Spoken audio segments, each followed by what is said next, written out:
আসসালামু আলাইকুম ওয়া রাহমাতুল্লাহি ওয়া বারাকাতুহু। সবাইকে ওয়েলকাম জানাচ্ছি Dainik Rupali Bangladesh podcast the Dubai show অনুষ্ঠানে, powered by Bhaiya housing, Bhaiya hotel and resort, with your host S M Shafayet.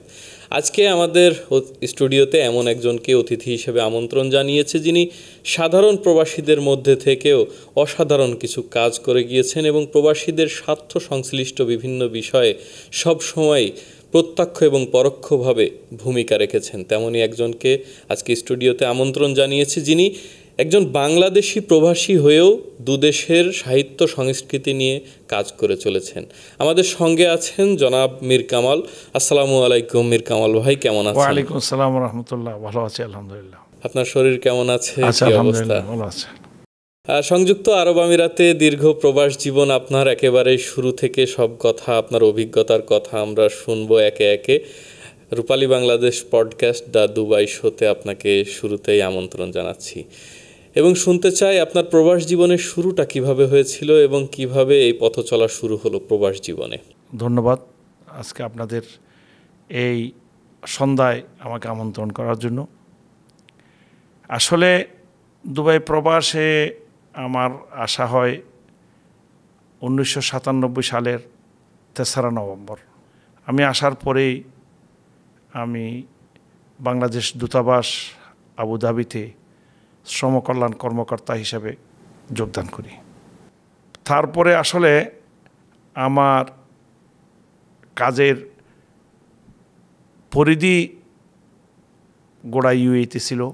পরবর্তীতে বাংলাদেশ কনসুলেট জেনারেল দুবাই অফিসে তখন কিন্তু শ্রম উইং সৃষ্টি করা হয়নি।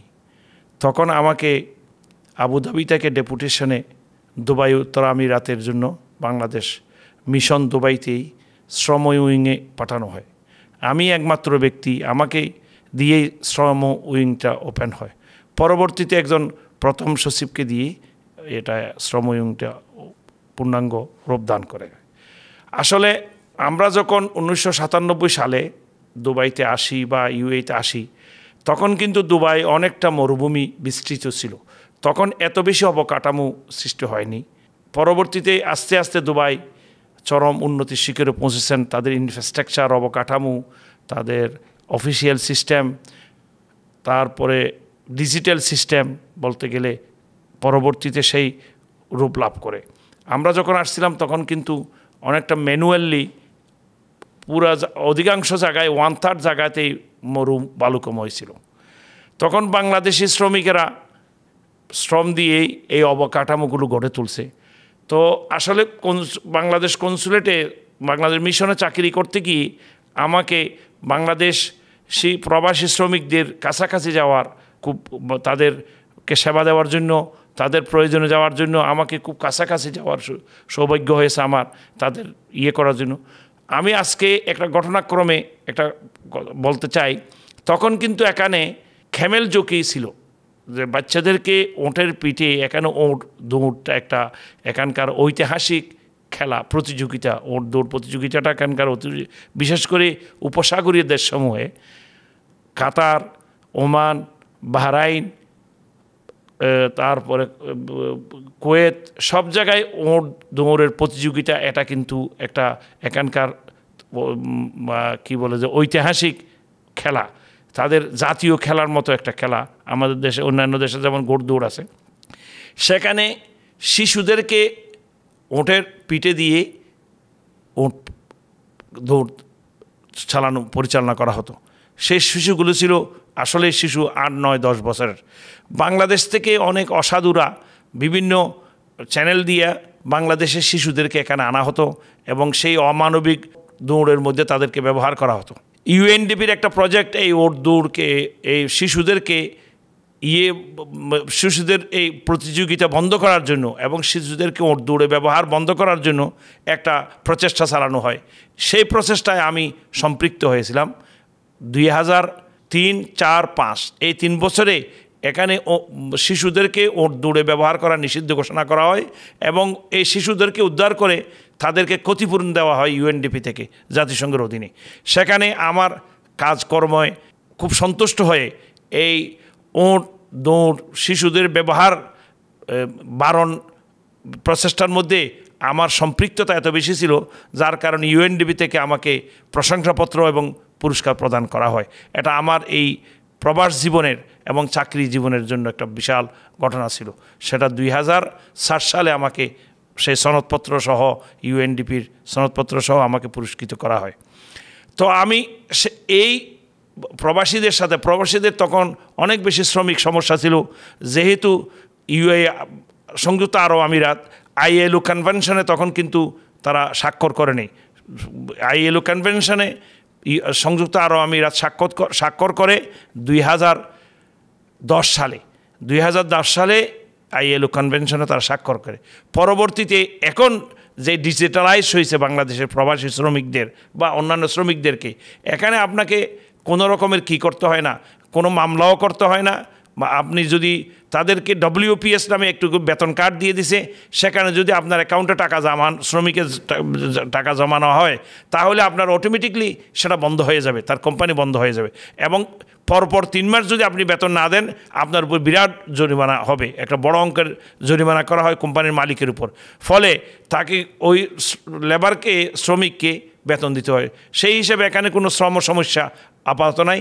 পুরো শ্রমিকের পরিচালনাটা ডিজিটালাইজড হয়ে গেছে, যার কারণে তার স্বাস্থ্যসেবা, তার সুরক্ষা, তার থাকা খাওয়া, তার বেতন, তার বোনাস, তার গ্র্যাচুইটি সব কিছু নিশ্চিত হয়ে গেছে।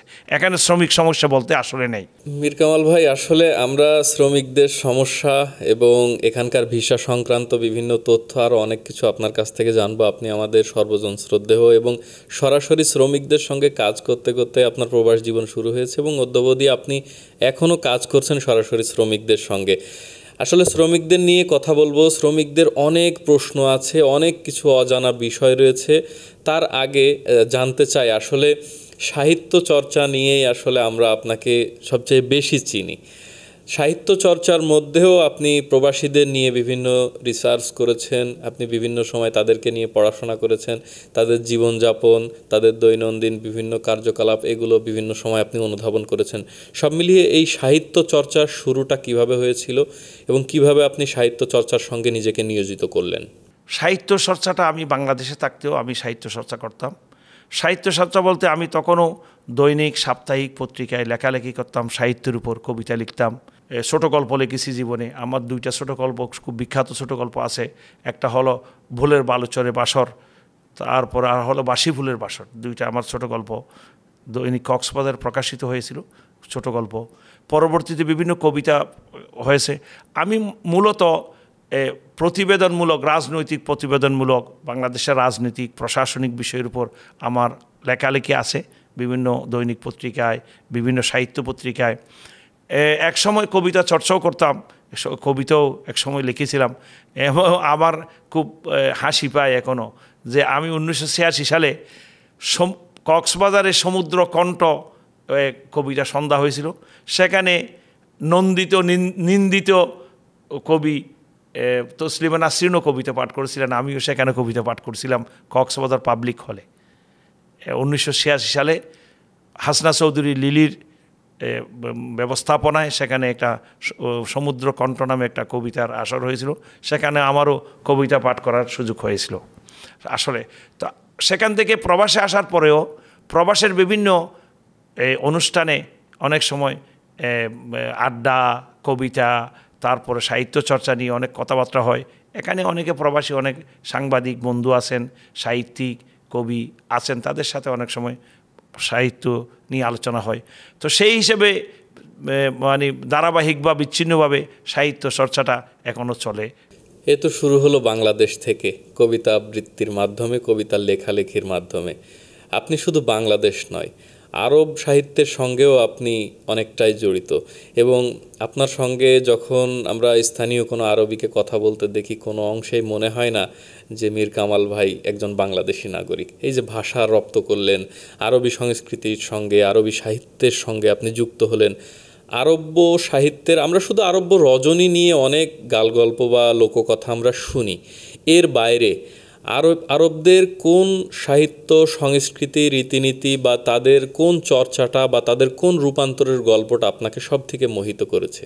আসলে আরবি সাহিত্য অসম্ভব সমৃদ্ধ আরবি ভাষা, আরবি সাহিত্য, এটা খুব সমৃদ্ধ। আরবি সাহিত্যের প্রতিযোগিতা রাসূলুল্লাহ সাল্লাল্লাহু আলাইহি ওয়াসাল্লামের আগমনের আগে থেকেই আরবি সাহিত্যের চর্চা হয়। সেখানে কিন্তু সবচেয়ে বিখ্যাত সবা মুআল্লাকা মানে ঝুলানো 7 কবিতা। প্রতিদিন সেই কাবা শরীফের গিলাপের মধ্যে, গেইটের মধ্যে কবিতা লেখা হতো। যেমন একটা কবিতা আছে, লাকাদ জা শেরি আলা বাবিকুম কামা জা আলা একদুন খালেসা। এটা হলো বাদশাহ হারুনুর রশিদের আমলের একটা বিখ্যাত কবিতা, যে জার, আইন এবং হামজাকে নিয়ে। আসলে আরবি সাহিত্য, পৃথিবীর যত ভাষা আছে সবচেয়ে বেশি প্রাচীন এবং সবচেয়ে সমৃদ্ধ ভাষা হলো আরবি। এবং আরবির একটি শব্দের অর্থ, এবং আরবি খাইরুল কালাম মা কাল্লা ওয়াদাল্লাহ একটা শব্দ আছে, খুব কম কথা দিয়ে অনেক বিশাল অর্থ আদায় করা যায় আরবি ভাষার। তো আসলে এখানে আরবির যে সাহিত্য চর্চা, যেটা সেখানে গালফের মধ্যে আরবির সাহিত্য চর্চা, তারপর কবিতা, তাদের শেয়ার, তাদের এই যে কি বলে যে সিখুল লাইল বলে আরবিতে, যে রাত্রে রজনীর যে সাহিত্য চর্চা হয়, কবিতা চর্চা হয়, সেটা এখনও আছে, আমাদের পুঁথি চর্চার মতো করে এখানে আছে। আসলে এমরুল কাইসের কবিতাগুলো সেই রাসূলুল্লাহ সাল্লাল্লাহু আলাইহি সাল্লামের আগের কবিতা, এমরুল কাইসের সেই আইয়ামে জাহিলিয়াতের কবিতার, তার ভাষা সাহিত্য, ভাষা নৈপুণ্যতা এবং আরবি শব্দশৈলিতা এখনও পর্যন্ত আরবি সাহিত্যের মধ্যে অনেক বেশি উন্নত হিসেবে আছে। তো আমারও মাঝে মধ্যে আরবি সাহিত্যিকদের সাথে, আরবি কবিদের সাথে কথাবার্তা হয়, এবং তাদের আশরে গিয়ে আমরা শ্রোতা হিসেবে থাকি, যেহেতু সেখানে কোনো আমাদের অংশগ্রহণ করার সুযোগ থাকে না। শ্রোতা হিসেবেও অনেক আরবি সাহিত্যের ইয়েগুলো উপভোগ করা হয়েছে। হ্যাঁ, আরবদের রীতিনীতি এবং তাদের সংস্কৃতি সাহিত্য যেমন আমাদের ভালো লাগে, তাদের কাসিদা, কবিতা, এগুলো আমরা, এবং গাজল, এগুলো আমরা শুনি যতটা ভালো লাগে, আরবরা আমাদের বাংলা ভাষায় কবিতা শুনতে কতটা তারা অনুপ্রাণিত হয়? আসলে আরবরা, আমরা আমাদের দুর্ভাগ্য, আমাদের যে সাহিত্য ভাণ্ডার, কবি নজরুলের, ফররুখ আহমদের, তারপরে একদম ফররুখ আহমদের, আমি একটা কবিতার কথা বলি, এই যে একটা যুগান্তকারী কবিতা, অনেক কবিতা আছে ফররুখ আহমদের। ফররুখ আহমদ হচ্ছে রেনেসাঁর কবি। জেহাদের এই জান্ডা চিরদিন উঁচু রাখবো, চিরমুজাহিদ সৈনিক মোরা অতন্দ্র নিশে রাখবো, সব সংকটে সকল সড়কে বজ্র কড়কে প্রলয় তুফানে। এই যে শব্দ যোজনা, কবিতার যে শব্দ যোজনা, এই সাত সাগরের মাঝি, তারপরে এইগুলো আসলে অমর কবিতা। এইগুলোকে আমরা এই মানে আরবদেরকে বাংলা সাহিত্যের যে সমৃদ্ধ, বাংলা সাহিত্য, বাংলাও যে একটা অসম্ভব সমৃদ্ধশালী ভাষা। বাংলার সবচেয়ে বড় কথা হলো, বাংলা ভাষার মধ্যে, বাংলা সাহিত্যের মধ্যে আমরা অনেক বের করেছি, যে রবীন্দ্রনাথের কবিতা, নজরুলের কবিতা, ফররুখের কবিতা, সাম্প্রতিককালে আল মাহমুদের কবিতার মধ্যেও আমরা 25% আরবি শব্দগুলো বাইর করা গেছে। সুতরাং এটা সাহিত্য রীতির মধ্যে, কবিতা রীতির মধ্যে আরবি কবিতা রীতি এবং আরবি সাহিত্য রীতির সাথে বাংলা সাহিত্য এবং কবিতার সাথে সামঞ্জস্যতা পরিলক্ষিত হয়। জি, সব মিলিয়ে আসলে আরও একটু ভালো লাগবে। যেমন আমি আপনার সঙ্গে যখনই কথা বলি, আপনার চোখের দিকে আমি খেয়াল করি, আপনার চোখের মধ্যেই একটা সাহিত্য খেলা করে, যেটি আমার দৃষ্টিতে মনে হয়। এবং আমিও আপনার অনেক লেখার একজন ভক্ত। আপনার দুই একটি লেখা থেকে আসলে কি শেয়ার করতে চান পাঠক এবং দর্শকদের জন্য? এটা আমার 1986 সালের কবিতা লেখা। কবিতার শিরোনাম ছিল দুর্নাম আত্মচরণ। বাজারে আমার নামে দুর্নাম আছে, আমি ঠোঁটকাটা, বেহিসাবি কথা বলি, অর্থে অনর্থ ঘটাই নির্ভয়ে। এই বইয়ে অনেকে সন্ত্রস্ত, আমার বিশ্বস্ত বন্ধুরা, ইতিমধ্যে যারা হিসেব শিখেছে, তারাও উচ্চ বাক্যে আমাকে শাসায়, অথচ বর্ষার জলের ধারার মতো আমি সর্বদা সরব, সপ্রতিভ আমার প্রতিটি অণু পরমাণু, জানু পাতিনি কখনো নই তটস্থ। প্রিয়তমা হবে বলে যার কথা ছিল, সেও ছেড়ে গেছে, একে একে অনেকে ছেড়েছে আমায়, আমাকে খরায় ধরায় অনেকেই, দুর্নামে আমার একমাত্র বিশ্বস্ত। ধন্যবাদ। খুবই ভালো লাগলো যে আপনার সাহিত্য চর্চা এবং আপনার যে কালীয় কলমে লেখা একটি লেখা আমরা শুনতে পেলাম, যদিও এ ব্যাপারে প্রস্তুতি ছিল না বা আমারও এমনটা আসলে ধারণা ছিল না যে আমি আপনাকে আগে থেকে বলবো। যাই হোক, এখন আমরা আবারও আসতে চাই গুরুত্বপূর্ণ কিছু আলোচনা এবং কথাই, সেটি হলো সংযুক্ত আরব আমিরাত প্রবাসীদের সঙ্গে আপনি যেমন দীর্ঘদিন কাজ করছেন, এদেশের জনশক্তি বা ম্যান পাওয়ার নিয়েও আপনি কাজ করেছেন। এদেশের ভিসা সংক্রান্ত একটি সমস্যার কথা আমরা দীর্ঘদিন ধরে শুনে আসছি। 2012 সালে একটি বিশেষ কারণে আমাদের বাংলাদেশিদের জন্য ভিসার যে দুয়ার এটি স্তব্ধ হয়ে যায়, বন্ধ হয়ে যায় এবং অদ্যাবধি এই ভিসা পুরোপুরি আর স্বাভাবিক হয়নি 12 সালের পর থেকে নিয়ে এখনো পর্যন্ত। মাঝে মাঝে শোনা যায় যে ভিসা চালু হয়েছে, ভিসা দিচ্ছে, ভিসা খুলেছে, এরকম আলোচনা শোনা যায়। আবার কিছু কিছু ক্যাটাগরির ভিসা আছে, যেমন দুবাই ট্যাক্সির ভিসা সবসময় চালু থাকে, ট্রান্সগার্ডের ভিসা সবসময় চালু থাকে, ফ্রি জোনের ভিসা সবসময় চালু থাকে।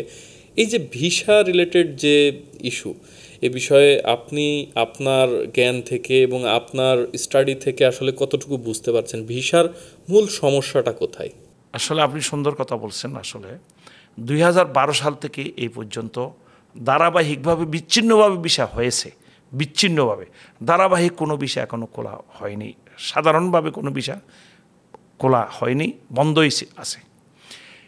আসলে এটা কোনো অনেকে রাজনৈতিক কারণে, যখন বিগত স্বৈরাচার সরকার ছিল তখন আমাদের প্রবাসীরা বলতো স্বৈরাচার সরকার চলে গেলে ভিসা খুলবে। আবার এখন বলতেছে না, আগামীতে ভিসা খুলবে, অমুকে খুলবে, তমুকে খুলবে। অনেক আমাদের দেশের উচ্চ পদস্থ কর্মকর্তারাও আমাদেরকে আশ্বাস দেন, হ্যাঁ আমার সাথে আলোচনা হয়েছে, ভিসা খুলবে। অনেকে এখানের পদস্থ কর্মকর্তার সাথে দ্বিপাক্ষিক বৈঠকের মধ্যেও আলোচনা হয়েছে ভিসার বিষয়ে। আমাদের কূটনীতিকেরাও প্রচেষ্টা চালিয়েছেন ভিসা খোলার জন্য। গত স্বৈরাচারের আমলেও এখানে অনেক মন্ত্রী মিনিস্টাররা এখানকার উচ্চপদস্থ কর্মকর্তার সাথে, মন্ত্রীদের সাথে আলোচনা করেছেন ভিসা খুলবে। ওনারা এই আলোচনার পরে আমাদেরকে আশ্বাস দেন ভিসা খুলবে।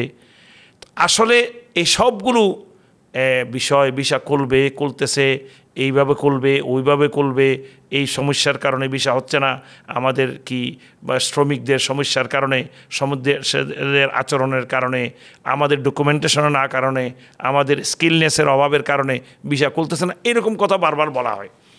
আসলে সত্যিকার অর্থে ভিসা খুলতেছে না কেন, এইটা একটা বিষয়। আসলে এখানে কখনো ভিসা খোলা বন্ধ এই বিষয়গুলো কোনো রাজনৈতিক কারণে, কোনো অপরাধের কারণে, আর কোনো দ্বিপাক্ষিক সম্পর্কের কারণে ভিসা খোলা বন্ধ হয় এমন মোটেই নয়। এদের নিজস্ব কিছু স্ট্র্যাটেজিক বিষয় আছে। কোন দেশের লোকসংখ্যা কত, এখানে কত পার্সেন্ট শ্রমিক আছে, পার্সেন্টেজ অনুযায়ী।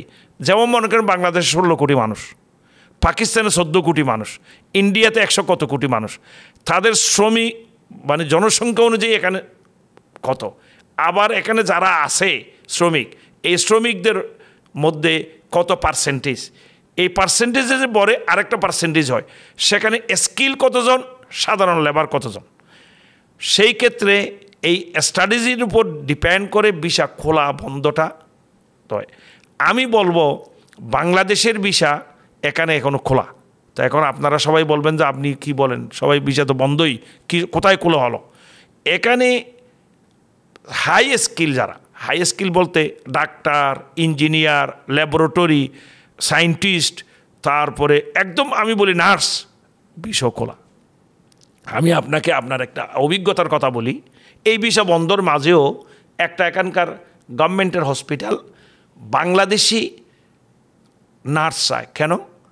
এখানে হসপিটালে নার্সদের সেবার পরেও এখানে অনেক ধনাঢ্য আরবিরা হসপিটাল থেকে নার্স বাড়িতে নিয়ে গিয়ে তাদের সেবা করে, তাদের নিয়মিত ওষুধ খাওয়ানো, তাকে পরিচ্ছন্ন করা, নার্সিং যাকে বলে।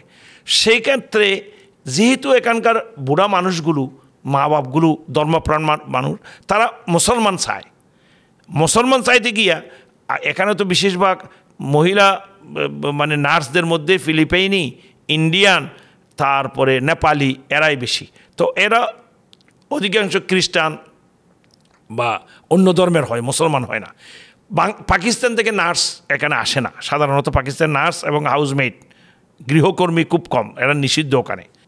কিন্তু বাংলাদেশের যদি তারা চায় যে মুসলমানও, আবার তারা এখানে নার্স তো দিতে পারে। সেই হিসাবে বাংলাদেশ থেকে নার্স আনার জন্য গভর্নমেন্টের একটা হসপিটাল আমাকে অফার করছিল। আমি বাংলাদেশের একটা প্রনাউন অসম্ভব স্বনামধন্য রিক্রুটিং এজেন্সিকে সে অফারটা পাঠাই। তো আমি বলছি যে আপনি যদি নার্স জোগাড় করতে পারেন ফ্রি টিকিট সহ ভিসা সহ দেওয়া হবে, কিন্তু সেখান থেকে নার্স জোগাড় করা কঠিন হয়ে গেছে। কেন কঠিন হয়েছে? নার্স একটা কথা হলো সিনিয়র সার্টিফিকেটধারী নার্স হতে হবে, দ্বিতীয় কথা হলো ইউনিফাইড নম্বর থাকতে হবে।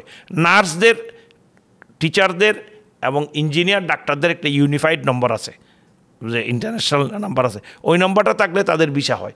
সেই ক্ষেত্রে স্কিলদের এখনও ভিসা, সায়েন্টিস্টদের ভিসা, শিক্ষক টিচারদের ভিসা এখনও প্রতিনিয়ত আপনারা জানেন না হয়তো, বা রিক্রুটিং এজেন্সি ছাড়া টিচারদের ভিসা হয়, ডাক্তারদের ভিসা হয়, নার্সদের ভিসা হয়, সায়েন্টিস্টদের ভিসা হয়। হ্যাঁ, এখন এখানে আমাদের যারা বাংলাদেশি আছে, আমি অনুরোধ করব, অনেকে হা হুতাশ করে। আমি কিছুক্ষণ আগে আপনার সাথে কথা বলার সময় বলছি যে আমাদের ভিসা বন্ধ, আমার এইটা বন্ধ, সেইটা বন্ধ, এটা বন্ধ। আসলে আপনি এখানে যেখানে যেখানে বাংলাদেশিরা একাত্র জমায়েত হয় সেখানে গিয়ে দেখেন, এখানে ভিসা নিয়ে আসছে, তার কোনো কাজ নাই, বাস্তবিক এই কাজ নাই। কারণ সেই তো কোনো কাজ জানে না, সে সাধারণ শ্রমিক, সে তার কোনো টেকনিক্যাল আইডিয়া নেই, সে না স্টিল পিকচার, সেই না কি বলে যে তার কোনো টেকনিক্যাল অভিজ্ঞতা, কম্পিউটার জানে, কিচ্ছু জানে না। এই জন্য তারা অনেকে বেকার, অনেকে কাজ করতেছে নাই, অথচ এদিকে ভিসা বন্ধ বলে হাউতাশ করতেছে। তো এখানে আমাদের দেশে দক্ষ জনশক্তি গড়ে তোলার জন্য সত্যিকার অর্থে শুধু মাত্র নামমাত্র ট্রেনিং নয়, বাংলাদেশে যে ট্রেনিং সেন্টারগুলো বিএমইটির মাধ্যমে অথবা প্রবাসী কল্যাণ বৈদেশিক কর্মসংস্থানের মাধ্যমে করতেছে, এগুলো কোনো কাজের বলা হয় না। সেখানে সঠিক তদারকির মাধ্যমে সঠিক জনশক্তি যদি তৈরি করা হয়, এখানে কি প্রয়োজন আসে, কোন ধরনের এখানে মানে কি বলে যে টেকনিক্যাল পার্সন দরকার, যেমন নার্স, তারপর ডাক্তার, তারপর সায়েন্টিস্ট, সেটা যদি ওখানে তৈরি করা হয় তাহলে এখানে ভিসার জন্য কোনো সমস্যা নেই। তা এদের এখানে তো মানে দক্ষ জনশক্তির এখনও ইউএইতে অভাব রয়েছে। দক্ষ জনশক্তি অনেক হসপিটালে আমাদের কাছে চায় নার্স, আমাদের কাছে চায় ডাক্তার, আমাদের কাছে চায় স্পেশালিস্ট চায়, কিন্তু আমরা তো দিতে পারি না। সেই দক্ষ জনশক্তি আমাদের বাংলাদেশে থাকলেও সেগুলো যে ফর্মালিটিস আছে এগুলো করতে পারে না বলে আসতে পারে না। সুতরাং আমি মনে করি যে এখানে ভিসা বন্ধ, ভিসা খুলবে, এই কথাটা কিন্তু সম্পূর্ণ একটা আপেক্ষিক কথা। এইটা কথা যে আসলে ভিসা বন্ধ হয়ে গেছে, বন্ধ রয়ে গেছে পলিটিক্যাল কারণে, পারিপার্শ্বিক কারণে, আমাদের অপরাধের কারণে। আপনাকে আরেকটা কথা বলি, অপরাধের হার বাংলাদেশিদের মধ্যে রেট খুব কম, কম্পারেটিভলি তুলনামূলকভাবে। এখানে খুন, তারপরে চুরি, ডাকাতি, ফরজারি, হ্যাঁ বাংলাদেশের কিছু সিসকে কাজ করে, কিন্তু বড় ধরনের অপরাধে এখনও কোনো বাংলাদেশিরা জড়িত নয়। এটা ছোটোখাটো অপরাধ। সবচেয়ে বেশি যেটা হয়েছে, এখানে আইসে তাই না জানার কারণে ভিসা না লাগাই অবৈধ হয়ে যায়, এই অপরাধটা আমাদের এখানে বেশি। আর না হলে বড় ধরনের চুরি, চামারি, ডাকাতি এটা নেই। বাংলাদেশিরা খুব শান্ত। আরবিরা একটা বাংলাদেশি ঘরের দারোয়ান চায়, বাংলাদেশি একটা তার খাদেম চায়, বাংলাদেশি একটা খাদেমা মহিলা চায়। কারণ বাংলাদেশিরা খুব বিনয়ী, বাংলাদেশিরা তাড়াতাড়ি অন্যান্য দেশের দেখবেন এখানে অনেক বাঙালি ভাই লেখাপড়া জানে না, আরবির ঘরে কাজ করে, ফ্লোয়িংলি আরবি বলে। অন্য কোনো জাতি এত তাড়াতাড়ি এগুলো মানে আয়ত্ত করতে পারে না। আমাদের অনেক গুণ, আমরা বিনয়ী, আমি কারোর সাথে ঝগড়া করি না। আমাদের ক্রাইম রেট অনেক কম, অনেক কম, অনেক কম, আলহামদুলিল্লাহ। বাংলাদেশ সরকারের পক্ষ থেকে বর্তমানে যে ইন্টারনাল ডিপ্লোমেসিটা চলছে আমরা বিভিন্ন সময় দেখছি, একদম রিসেন্ট যদি খেয়াল করি এ মাসেই প্রধান উপদেষ্টার political adviser Lutfe Siddiqui sir, তিনি কিন্তু এখানে উচ্চপদস্থ বিভিন্ন মহলে দেখা যাচ্ছে তিনি কূটনৈতিক তৎপরতা চালিয়ে যাচ্ছেন যে আমাদের দুই দেশের সম্পর্ক উন্নয়নের মাধ্যমে, এবং তারা কোনো আলোচনা করলে বা কোনো কিছু সামনে আসলে আমরা মনে করি যে এই বুঝি ভিসাটার কোনো একটা সুরাহা হলো। সর্বশেষ আমাদের প্রধান উপদেষ্টা মহোদয় যখন সংযুক্ত আরব আমিরাত সফরে আসেন ওয়ার্ল্ড গভর্নমেন্ট সামিটে, তখনও একটা সম্ভাবনার কিন্তু জোয়ার সৃষ্টি হয়েছিল। আসলে এই ডিপ্লোমেসিগুলো আসলে কতটা গুরুত্বপূর্ণ বা কিভাবে কাজ করে? শাফায়েত ভাই, আসলে আমি যখন ডক্টর মোহাম্মদ ইউনুস নোবেল পাওয়ার পরে তাকে একটা রাষ্ট্রীয়ভাবে সম্বর্ধনা দেওয়া হয়, সেটা বর্তমান প্রধানমন্ত্রী ভাইস প্রেসিডেন্ট শেখ মোহাম্মদ বিন রাশেদ আলী মকতুম নিজেই তাকে সম্বর্ধনা দেয়। সেই সম্বর্ধনা অনুষ্ঠানে আমি দূতাবাসের কর্মকর্তা হিসেবে সেখানে যোগদান করেছিলাম এবং ঘনিষ্ঠভাবে আমাদের ইন্টারিয়াম গভর্নমেন্টের প্রধান উপদেষ্টা ডক্টর মোহাম্মদ ইউনূসের সাথে আমার হয়েছে, দেখাও হয়েছে। সেখানে কিন্তু ওনাকে বিরল সম্মান দিয়েছে। শেখ মোহাম্মদ নিজে ড্রাইভ করে অনুষ্ঠানের স্থলে ডক্টর মোহাম্মদ ইউনূসকে আনছেন। ইন্টারিয়াম গভর্নমেন্টের উপদেষ্টা না, এটা আজকের থেকে 2000 কত সালে, এটা মনে হয় 2008 সালে বা 9 সালে এরকম হবে, এরকম। তখন আসলে ডক্টর মোহাম্মদ ইউনূসের ব্যাপারে সৌদি আরবও ঠিক অনুরূপভাবে ওনাকে সম্মাননা দিয়েছে, আরব আমিরাতও দিয়েছে। এখন এই যে ওনাকে যে সম্মান করে, যেমন রিসেন্টলি আমাদের যে একটা বড় ধরনের দুর্ঘটনা ঘটল, যে ওই জুলাই বিপ্লব কেন্দ্র করে আমাদের কিছু ঐতিহ্যবাহী ভাইদের, সেই বিষয়টা তো অনেক দুর্ভাগ্যজনক ঘটনা ছিল, শুধু একটা টেলিফোনের মাধ্যমে সেটা সলভ হয়ে গেছে। তো ডক্টর মোহাম্মদ ইউনূস, আমাদের প্রধান উপদেষ্টা ডক্টর মোহাম্মদ ইউনূসের যে ইমেজ আরব উপসাগরীয় দেশসমূহে তার যে ইমেজ, খুব ভালো ইমেজ আছে, সেটা 2-3টা কারণ বলে আমি মনে করি। একটা কারণ হলো যে একটা মুসলমান নোবেল লরিয়েট, দ্বিতীয় কথা হলো সেটা আবার বাংলাদেশি মুসলমান, আমাদের এশিয়ার দক্ষিণ পূর্ব এশিয়ার মুসলমান, আর তৃতীয় কথা হলো সেই ইকোনমিক্সের উপর কী পাইছে, পাইছে শান্তির উপরও পাইছে। তো সুতরাং এই যে 2টা নোবেল যে একসাথে পেয়েছে ওনাকে, আর উনি মাশাআল্লাহ ওনার এই যে ক্ষুদ্র ঋণ যে যে প্রকল্প, এটা গোটা দুনিয়াতে সমাদৃত হয়েছে, এই জন্য এরা খুব পছন্দ করে ওনাকে, খুব পছন্দ করে, শান্তিকামী মানুষ হিসেবে খুব পছন্দ করে। কিছুদিন আগে আমিও দেখেছি লুৎফে সিদ্দিকী প্রধান উপদেষ্টার বিশেষ সহকারী, পলিটিক্যাল অ্যাডভাইজার, উনি কিন্তু এখানকার উচ্চশিক্ষামন্ত্রী, আগের উচ্চশিক্ষামন্ত্রী ছিল নাহিয়ান বিন মুবারক কোনো ইউএই গভর্নমেন্টের, নাহিয়ান পরিবারের অনেক বড় মানুষ, উনি দাবি গ্রুপের চেয়ারম্যানও। বাংলাদেশে কিন্তু গত জাতীয়তাবাদী সরকারের আমলে দাবি গ্রুপে বিশাল এক প্রকল্প বাংলাদেশে করছিলেন, পর্যটন খাতে কক্সবাজারে বিশাল করছিলেন, সেটা পরবর্তীতে বাস্তবায়ন হয় নাই। এই যে লুৎফে সিদ্দিকী যে নাহিয়ান বিন মোবারকের সাথে দেখা করছে, এটা কিন্তু আমাদের জন্য অনেক বড় পাওনা ছিল। এটাকে যদি আমরা ডিপ্লোম্যাটিকলি যদি অসম্ভব কার্যকরী করতে পারতাম, তাহলে বাংলাদেশের ভিসার এই ক্ষুদ্র বিষয়টা কোনো বিষয়ই ছিল না। বাংলাদেশের ভিসার চেয়ে আমাদের বাংলাদেশে যে বিনিয়োগ দরকার, বাংলাদেশে যে তো দাবি গ্রুপে যে ইনফ্রাস্ট্রাকচারাল ইনভেস্টমেন্ট করে, অবকাঠামোতে যাদের তাদের বিনিয়োগ হয়, সেটা শ্রীলঙ্কাতে হয়েছে, সেটা ইভেন সিঙ্গাপুরও হয়েছে, এবং পাকিস্তানে হয়েছে, ইন্ডিয়াতে হয়েছে, দাবি গ্রুপের ইনফ্রাস্ট্রাকচারাল ইনভেস্টমেন্ট, সেটা আমাদের বাংলাদেশে হতে পারত। ওনাদের আলোচনার মধ্যে নিশ্চয়ই এই এজেন্ডা ছিল, নিশ্চয় আগামীতে হবে এই আশা করি। সব মিলিয়ে আসলে ভিসা সমস্যার যদি দ্রুতই একটা নিরসনে না আসা যায়, যে কোনোভাবে আমরা মাঝে মাঝে শুনছিলাম যে এই ভিসা হচ্ছে আবার হচ্ছে না, এই যে একটা ঝাঁকে কিছু প্রবাসী কিন্তু এদেশে এসেই পড়ছে, এবং আসার কারণে কিন্তু কি আমাদের কিছু রেমিটেন্স যোদ্ধা এদেশে বাড়ছে, রেমিটেন্সের পরিমাণটাও বাড়ছে। যদি আপনি যদি একটু খেয়াল করে বলেন যে 2010-15 সাল বা 20 সাল পর্যন্ত এই দেশে রেজিস্টার্ড প্রবাসী কতজন ছিল এবং এখন কতজন, অলমোস্ট প্রায় 12 লাখেরও মতো প্রবাসী এখানে রয়েছে। তো ভিসা যে কোনো উপায়ে যদি ভিসাটা আবারও সচল করা হয় বা সচল করা যায় যে কূটনৈতিক তৎপরতার মাধ্যমে, আসলে এই রেমিটেন্স প্রবাহটা আরও বাড়বে কিনা আমি মনে করি না। আমি কিন্তু এটা উল্টা কথা বলবো আপনাকে। কীরকম, একটা লোক বাংলাদেশ থেকে আনস্কিল একজন লেবার এখানে আসতে 3 থেকে 4 লক্ষ টাকা খরচ করে আসছে। 3-4 লক্ষ টাকা এখানকার মুদ্রায় কত টাকা আমি হিসাব করি, দেখেন 3-4 লাখ টাকা, 10,000 প্লাস দিরহাম, 10,000 থেকে 12,000। আচ্ছা, একটা লোক এখানে আসার পরে সেই বেতন পাইবে কত আনস্কিল হইলে? 800, অনেকে ক্লিনার হিসেবে 800, সর্বোচ্চ 1,000, সর্বোচ্চ 1,000। তো তার ঘর ভাড়া টর ভাড়া দিয়ে তার থাকবে কত? 600, 400 করে। তো 600 টাকা সেই যে 3-4 লক্ষ টাকা দিয়ে আসছে, কয় বছরে সেই তার ওই অভিবাসন খরচটা উঠাইতে পারবে? আপনি রেমিটেন্সের কথা বলছে, তাইলে এই টাকাটা যে এখানে দিতে হইল, আত্মীয় দিল অথবা সেই পাঠাইলো, তাহলে আমাদের তো ফরেন কারেন্সি বের হয়ে গেল। তো এই টাকাটা এখানে ভিসা কেনার জন্য আসলে এটা ফরেন কারেন্সি, এটা একটা সুন্দর স্ট্র্যাটেজি রিপোর্ট হয়। দ্বিতীয় কথা হলো এখানে লেবার আসলে আমাদের রেমিটেন্স বাড়বে, লেবার বাড়বে, সব ঠিক আছে, কিন্তু এই লেবার বাণিজ্যর মাধ্যমে বাংলাদেশ থেকে যে ফরেন কারেন্সি বের হয়ে যায় সেটা কি কোনোদিন হিসাব করে দেখছেন? বিশাল একটা ফরেন কারেন্সি বের হয়ে যায় এই আদম ব্যাপারীদের মাধ্যমে।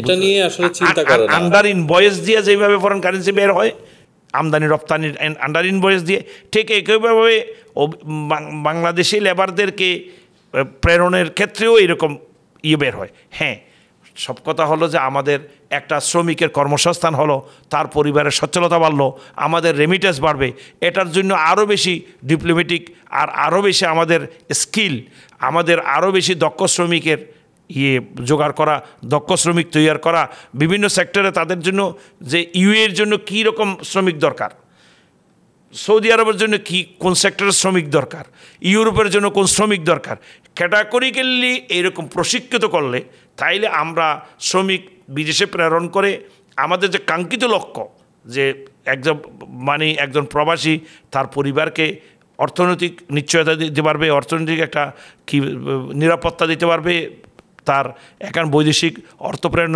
আমাদের বাংলাদেশের অর্থনীতি সমৃদ্ধ হবে। এই রকম যদি প্ল্যান ওয়াইজ পরিকল্পনা মাফিক শ্রমিক প্রেরণের যদি কোনো ব্যবস্থাপনা থাকে তাহলে বাংলাদেশ সমৃদ্ধ হবে।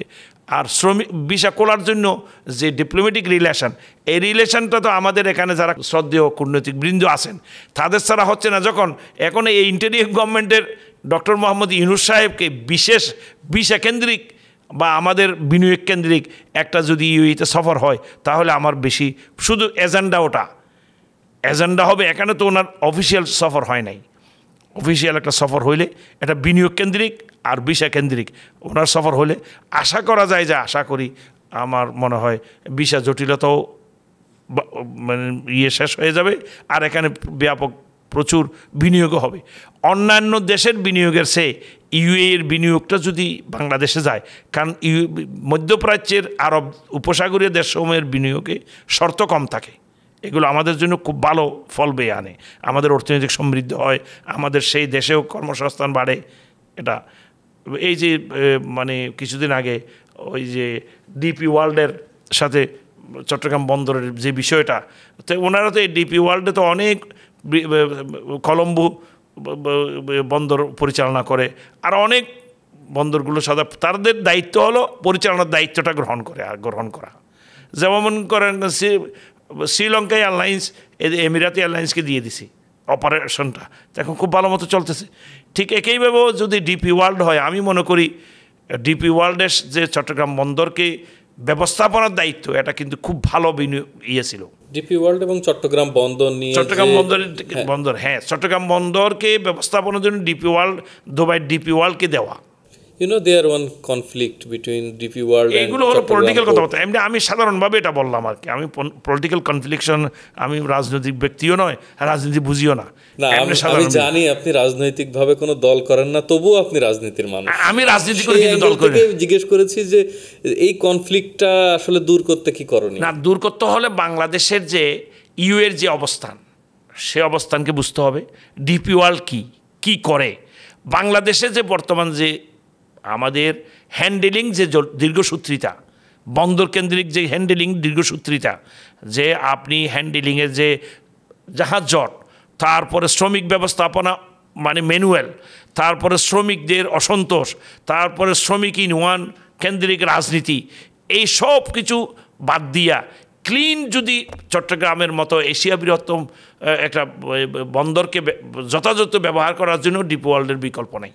এই মুহূর্তে আমরা ওখান থেকে একটা প্রশিক্ষিত বন্দর পরিচালনার একটা প্রশিক্ষিত জনগোষ্ঠী পাবো এদেরকে দিলে। আমার মনে হয় এটাকে রাজনৈতিক মারপেছে না পেলিয়া, রাজনৈতিক বাড়াবাড়িতে না গিয়া, স্বাধীন সার্বভৌমত্বের প্রশ্ন না তুলিয়া, স্বাধীন সার্বভৌমত্ব একটা সংস্থা নয়, একটা বন্দর একটা ইয়েকে পরিচালনা দিলে বাংলাদেশের স্বাধীন সার্বভৌমত্ব যে একদম বিকেয়ে যাবে এমন কোনো কথা নেই। পৃথিবীর অনেক দেশের ডিপি ওয়ার্ল্ডে অনেক দেশের বন্দর পরিচালনা করে, তো এটা তো আমাদের জন্য বন্দর পরিচালনা, তারপরে এটা বন্দরের কার্যক্ষমতা আরও বাড়ে যাবে, যেহেতু তাড়াতাড়ি হ্যান্ডেলিং হবে তাহলে কার্যক্ষমতা বাড়ে যাবে। এখন 10টা জাহাজ যদি আপনি করতে পারেন, খালাস করতে পারেন, তখন 50টা পারলেন, তাহলে চট্টগ্রামে বন্দরের, চট্টগ্রাম পোর্টের কার্যক্ষমতা আরও দ্বিগুণ হয়ে গেল না, 3 গুণ হয়ে গেল। তো তারা যদি এটা ব্যবস্থাপনার নীতি আগ্রহী প্রকাশ করছে, এটা তো আমাদের জন্য সৌভাগ্যের বিষয় ছিল। তো এটাকে রাজনৈতিক মারপেসের মধ্যে ফেলে, পলিটিক্যাল কনফ্লিকশনে ফেলে আমাদের দেশের উন্নতি অগ্রগতিকে অন্তরায় করার তো কোনো কারণ নেই। এটার উপর অনেক লেখালেখি হয়েছে, অনেকে লেখছে। আমার এই যে ডিপি ওয়ার্ল্ডের উপর আমার এক বন্ধু ইঞ্জিনিয়ার লোকমান, তারপরে আমাদের সবাই জানে মিনার রশিদ ভাইও লেখছেন। মিনার রশিদ ভাই একজন শিপিং ইঞ্জিনিয়ার, আপনারা চিনেন অনেকে, খুব ভালো লেখক, উনিও ডিপি ওয়ার্ল্ডের উপর লেখছেন। এই লেখাগুলো আমি পড়েছি আর কি। রাজনীতি এবং বিভিন্ন রাজনৈতিক তথ্য নিয়ে যেহেতু কথাই হচ্ছে, রাজনীতির একটি অবিচ্ছেদ্য অংশ নির্বাচন, এবং সেই নির্বাচনে প্রবাসীদের অংশগ্রহণ একটি বড় আলোচনার কেন্দ্রবিন্দুতে রয়েছে। প্রবাসীদের আসলে ভোটাধিকার নিশ্চিতে করণীয় কি বলে আপনি মনে করেন, এবং কি ধরনের সংস্কার প্রয়োজন এক্ষেত্রে? আসলে প্রবাসী মনে করেন বলে যে প্রবাসে 1 কোটি মানুষ আছে, দুবাইতে আছে 10 লক্ষ, আমি ইউএইতে, সংযুক্ত আরব আমিরাতে।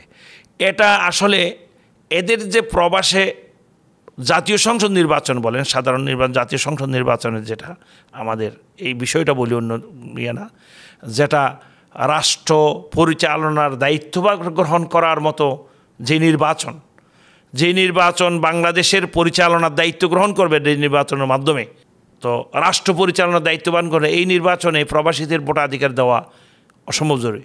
এই যে 10 লক্ষ মানুষ, পৃথিবীতে 1 কোটি বাংলাদেশি যে আছে, তারা ভোটাধিকার বঞ্চিত হয়ে গেলে বাংলাদেশের এই যে ভোটাধিকারের প্রশ্ন থেকে যায়।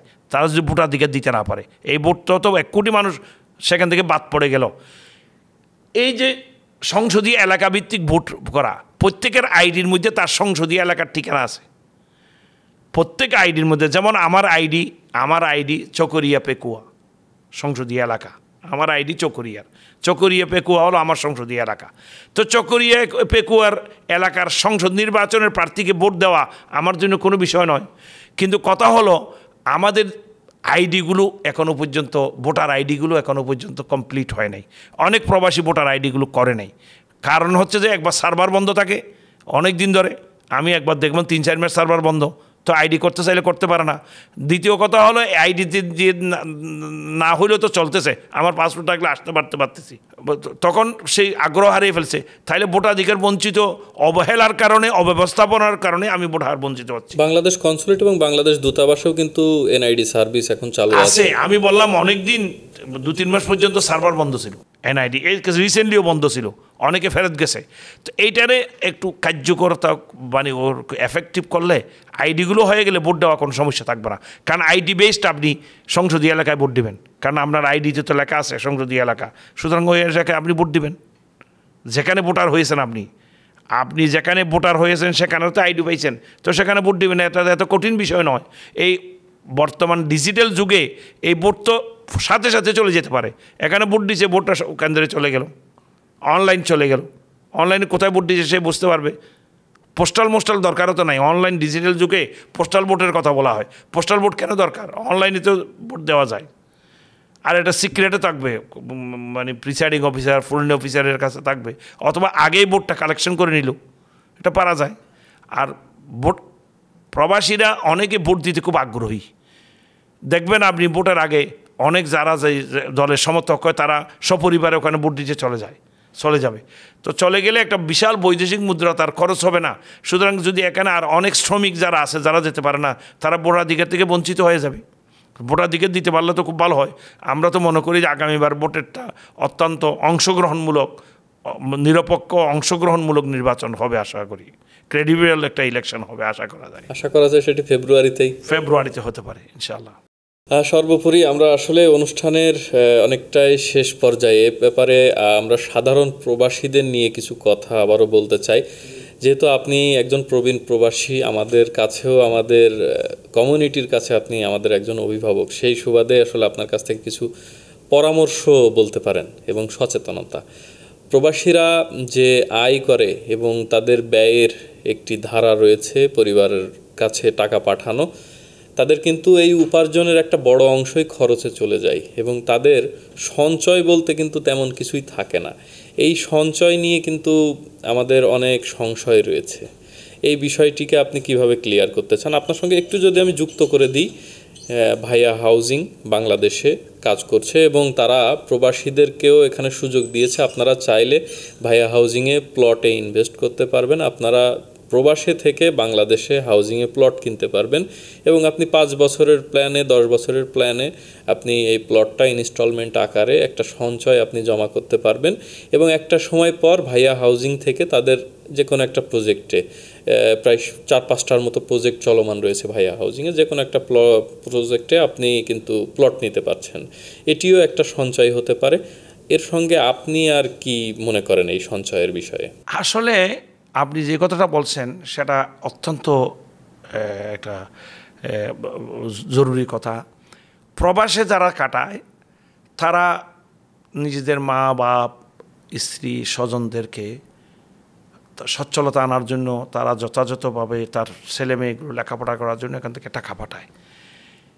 টাকা পাঠাতে পাঠাতে এক পর্যায়ে গিয়ে যে এখান থেকে যখন চলে যায় কিন্তু তার মাথা গোজার ঠাঁই তার থাকে না।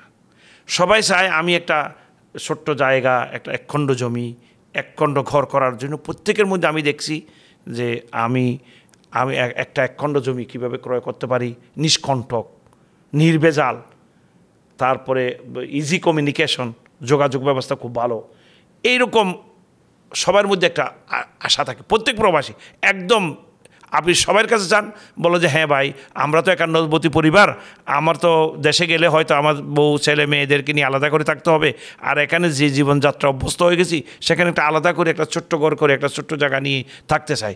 তা আমার তো কোনো বাপেরও ভূসম্পত্তি নেই যা ঘরের বিটাটা ছাড়া, সুতরাং আমি একখণ্ড জায়গা নিতে চাই। কিন্তু তার মধ্যে সংশয় হয় যে বাংলাদেশের ভূমি ব্যবস্থাপনার যে জটিলতা, এই জটিলতার কারণে কোন দুঃখে পড়ে জায়গায় টাকা দিয়ে। হ্যাঁ, কোনো গ্রুপ, বায়া গ্রুপ তো একটা স্বনামধন্য, বাংলাদেশের একটা স্বনামধন্য গ্রুপ, সে বায়া গ্রুপ অনেক দিন থেকে বাংলাদেশে ব্যবসা করে আসতেছে বিভিন্ন সেক্টরে, একদম কি বলেন হাউজিংয়ে বলেন, তারপরে ইন্ডাস্ট্রিয়াল বলেন, অনেক জায়গা ব্যাংকিং সেক্টর বলেন, তারপরে মিডিয়া বলেন, সব জায়গায় বায়া গ্রুপের তাদের অনেক পুরানা একটা শিল্প বা বিজনেস গ্রুপ। তো তারা যদি মনে করেন আপনাদের এইরকম নিষ্কণ্টক যদি কোনো জমি থাকে, একখণ্ড জমি প্রবাসীরা কিস্তিতে অল্প অল্প সঞ্চয়ের মধ্যে নিতে পারে, তাহলে তো সবাই আগ্রহ সহকারে নেবেন। আমি যে অল্প অল্প সঞ্চয় করতেছি সেটার নিশ্চয়তা যদি থাকে, জমি যদি নিষ্কণ্টক হয়, তাইলে না নিতে কোনো সমস্যা আছে বলে আমি মনে করি না। এটা যদি ব্যাপক প্রচার হয়, একজন যদি প্রবাসী আস্থায় নিতে পারে, সে এখান থেকে প্রতি মাসে 200 টাকা দিলেও তো তার একটা সঞ্চয় হবে, 500 টাকা দিলেও তো সঞ্চয় হবে। সে এইরকম প্রতি মাসে মাসে মনে করেন একটু খরচ কম করে হলে আমি 500 টাকা দিলাম, আমার সঞ্চয়ের একখণ্ড জমি, আমার জীবনের শেষ বয়সে একখণ্ড জমির মধ্যে একখণ্ড একটা ঘর নিয়ে, একখণ্ড একটা ছায়া নিয়ে আমি থাকবো, এই আশা যদি করতে পারে তাহলে তার খুব ওয়েলকাম, এটা সবাই করবে।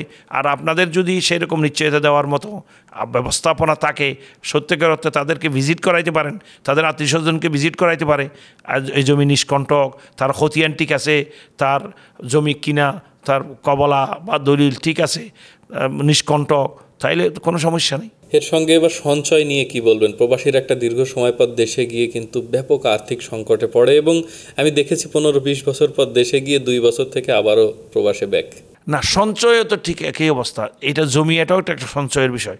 সেই যদি এখানে সমস্যায় পড়ে এই জমিটা বিক্রি করে তো সে একটা সঞ্চয় থেকে তার। আর দ্বিতীয় কথা হলো, এখন যে সঞ্চয় যদি আপনাদের কাছে সেরকম ব্যবস্থাপনা থাকে, সঞ্চয় করতে তো খুব ভালো হয়।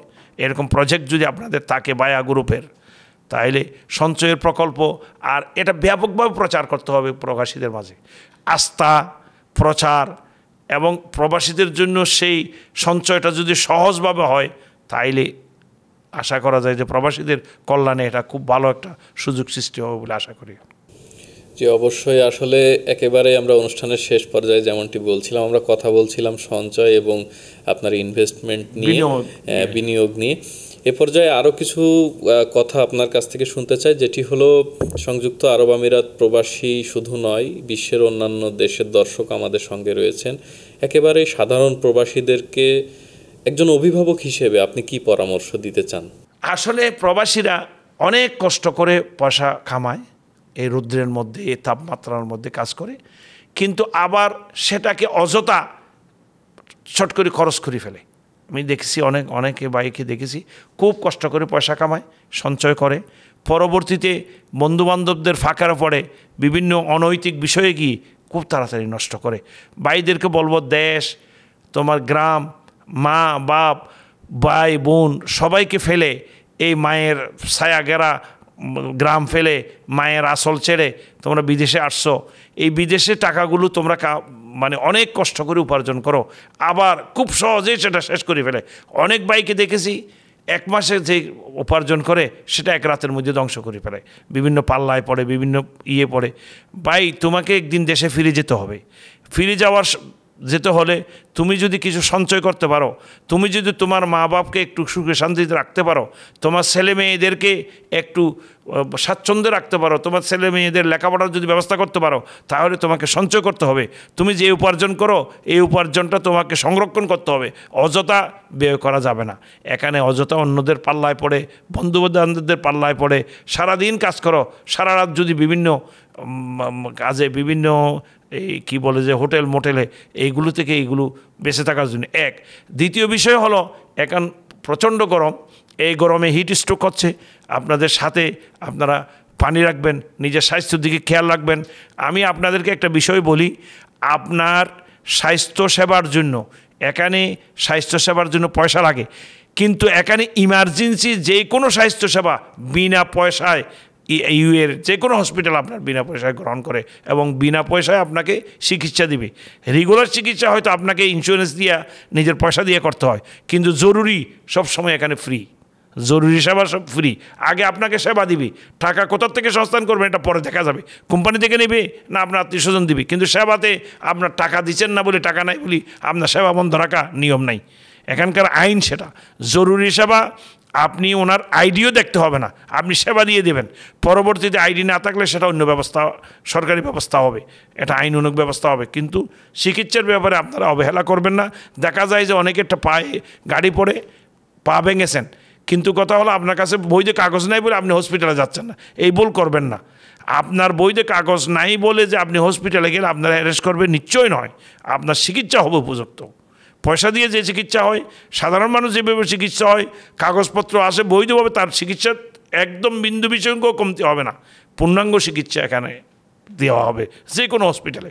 সুতরাং আপনারা যে কোনো দুর্ঘটনায় পতিত হলে আপনারা অবশ্যই ডাক্তারের কাছে যাবেন। আর এই দেশে 24 ঘন্টা হসপিটাল খোলা, 24 ঘন্টা একই রকম সেবা, রাত্রে বলে সেবা কম, এরকম কোনো ব্যবস্থা নেই কোনো হসপিটালে। আর আপনি যদি 997-এ মারেন তাহলে অবশ্যই অ্যাম্বুলেন্সের নাম্বার, আপনাকে 5 মিনিটের মধ্যে অ্যাম্বুলেন্স যথাস্থানে চলে আসবে, কোথায় জায়গা বলতে হবে না, আমার টেলিফোনের লোকেশন তার কাছে চলে যাবে। এই পরামর্শ রাখলাম। আপনারা প্রবাসী ভাইরা সুখে থাকুন, স্বাচ্ছন্দ্যে থাকুন এবং সঞ্চয় করুন এবং বাংলাদেশের অর্থনীতিকে সমৃদ্ধ করার জন্য আপনাদের রেমিটেন্সগুলো বৈধ চ্যানেলে প্রেরণ করুন। ধন্যবাদ আপনাকে, আবারও আমাদের সঙ্গে সময় দেওয়ার জন্য আপনাকে ধন্যবাদ জানাচ্ছি। দৈনিক রূপালী বাংলাদেশের পক্ষ থেকে এবং টিম দি দুবাই শোয়ের পক্ষ থেকে আপনার আজকের এই আগমন এবং আপনার এই দিক নির্দেশনামূলক এই গুরুত্বপূর্ণ আলোচনা অবশ্যই প্রবাসীদের জন্য এবং সর্বোপরি যারা আমাদেরকে দেখছেন রূপালী বাংলাদেশ ডিজিটালের মাধ্যমে সবার জীবনে গুরুত্বপূর্ণ ইনফরমেশন হিসেবে থেকে যাবে এবং কাজে লাগবে, এমনটি আমরা প্রত্যাশা করি।